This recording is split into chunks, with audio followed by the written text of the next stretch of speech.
कुणी गद्दारी करू नका आणि ज्यांनी गद्दारी केली आहे त्यांना गाडून टाका. उद्धव ठाकरेंचा उमेदवारांना कानमंत्र. शिवसेना भवनातल्या बैठकीमधील इनसाइड स्टोरी समोर. आदित्य आणि अमित ठाकरेंकडनं जाहीरनाम्याची घोषणा. मुंबईत 700 स्क्वेअर फुटांपर्यंतच्या घरांना प्रॉपर्टी टॅक्स माफ करण्याचं आश्वासन, तर घरकाम करणाऱ्या महिलांना 1500 रुपये स्वाभिमान निधी दिला जाणार. एकत्र आलोय एकत्र राहण्यासाठी. 16 जानेवारीला जिंकल्यानंतर परत एकत्र यायचंय. आदित्य ठाकरेंचं उमेदवारांना मार्गदर्शन करता वेळेला वक्तव्य. उमेदवारी अर्ज मागे घेण्याची मुदत संपली. काही ठिकाणी बंडखोर थंड, तर काही ठिकाणी बंडखोर अपक्ष म्हणून लढण्यावर ठाम. ठाण्यामध्ये शिंदेंच्या उमेदवाराचा बिनविरोध विजय. रवींद्र फाटक यांच्या पत्नी जयश्री फाटक बिनविरोध विजयी.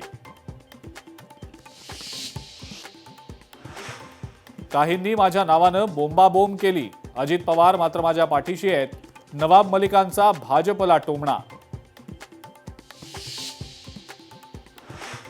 सोलापूरमध्ये भाजपच्या संपर्क कार्यालयाची तोडफोड.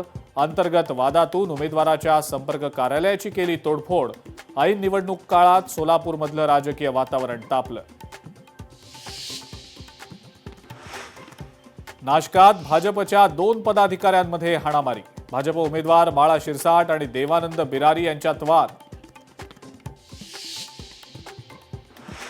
महाराष्ट्रात फक्त मराठी भाषात सक्तीची. अखिल भारतीय मराठी साहित्य संमेलनात मुख्यमंत्र्यांचं वक्तव्य. राहुल नार्वेकर आणि हरिभाऊ राठोड यांच्यात वाद. आपल्याला जीवे मारण्याची धमकी. राठोड यांचा आरोप, तर राठोड फेक नरेटिव्ह पसरवतायत. नार्वेकरांचा पलटवार. आणि नव्या वर्षातही सोनं चांदीच्या दराचा चढताच आलेख. सोनं आणि चांदीच्या दरात पुन्हा वाढ. सोन्याच्या दरात 1000हून अधिकची वाढ, तर चांदीच्या दरात 7000हून अधिकची वाढ.